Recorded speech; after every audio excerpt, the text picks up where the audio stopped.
now recognize Ms. Napolitano for 5 minutes. Thank you, Chairman Denham and Ranking Member Capuano, and thank you for holding the hearing.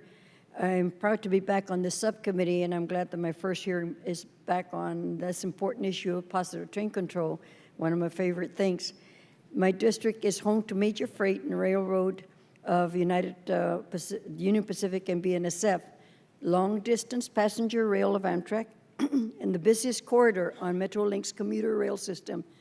In many instances, these railroads operate on the same track. Metrolink is 100% PTC implemented on their rights-of-way in Southern California, and I hope their freight partners and Amtrak will be fully interoperable by the deadline. But my first question is to Mr. Hamburg. What is the status of BNSF and Union Pacific's implementation of PTC in Southern California, and will your companies have full implementation in Southern California by the deadline? Thank you, Congresswoman, and great to have you back on the subcommittee. The BNSF and Union Pacific are, in fact, fully implemented on their own lines in Southern California. BNSF has completed its interoperability testing with Metrolink, and they are operating today under PTC. Union Pacific is in interoperability testing with Metrolink as we speak, and hope to complete that and then move to PTC operation certainly by the end of the year, hopefully before that. And UP and BNSF are in interoperability testing between themselves in Southern California as well, and hope to have that completed. As for Amtrak, I don't know where they are. Amtrak will be in compliance by year end. Great. And we actually provide the T&E crews on Metrolink. Well, the next question is for Mr. Anderson. What is the status of Amtrak's implementation of PTC on all corridors that you operate on in Southern California? Excuse me. Will you have full implementation in Southern California on all rights of way that you use by the deadline? If not, what is the schedule for implementation there? We will be fully implemented by the deadline. For sure. Yes. Okay, Mr. Anderson. Excuse me. You have repeatedly said that you will not allow a non-PTC train to operate on your right-of-way.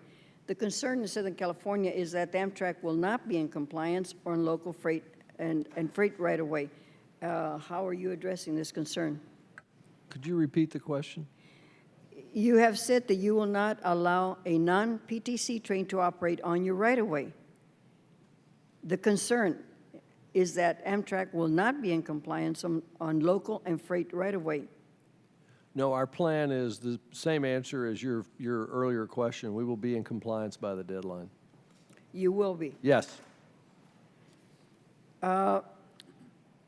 Question for Mr. Tolman. I have a concern with the long trains, Mr. Tolman, and the ability of the trains to stop effectively. Will this affect long trains in any way?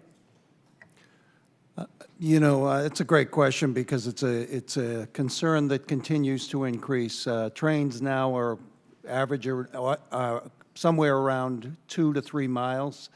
The longer the train, the more difficult it is to control. You know, God forbid we, as one of the congressmen mentioned about public grade crossings, if something goes wrong at a public grade crossing, which there are thousands every year, an average of 3 deaths every day in the United States. That all comes into play. If a 2 or 3 mile train is involved in a collision with a automobile or whatever, it's going to delay anybody that wants to get through a public crossing. We have expressed this to the FRA. The FRA is concerned as we are, and it's a major issue that we need to address sooner than later before, you know, something seriously goes wrong. Mr. Sumwalt? The issue of the length of the train and safety with the PTC. Yes, ma'am. We do not have a position on the length of trains. Are you considering looking at it? No, ma'am. We investigate accidents. If we find that a problem results as a result of one of our accidents, then we will address it. Actually, FRA is we're concerned about this issue. Currently, GAO is studying this issue, and we're awaiting their results. So we are watching this issue. This is actually not an issue that directly relates to PTC. Indirectly. directly. It's more of a block grade crossing type of issue. Well, would you advise this committee of any of the findings so that we may have the information? It would be my pleasure. Thank you, Mr. Chair. Mrs. Napolitano, if I may, there is no regulation currently on the size, the length of a train, and there needs to be. That would address the issue. Since we're extending this discussion, let me jump in here. The fact of the matter is there are no data on the relationship between safety and length of train. Your question, how does it interact with PTC, that would go back to the issue of what is a braking algorithm. And that is taken into account whether it is a short passenger train, a fully loaded grain train, or a longer freight train. So there is no impact on the ability of that train to stop before it runs the red light, no matter how long it is. Thank you. Gentleman yields back.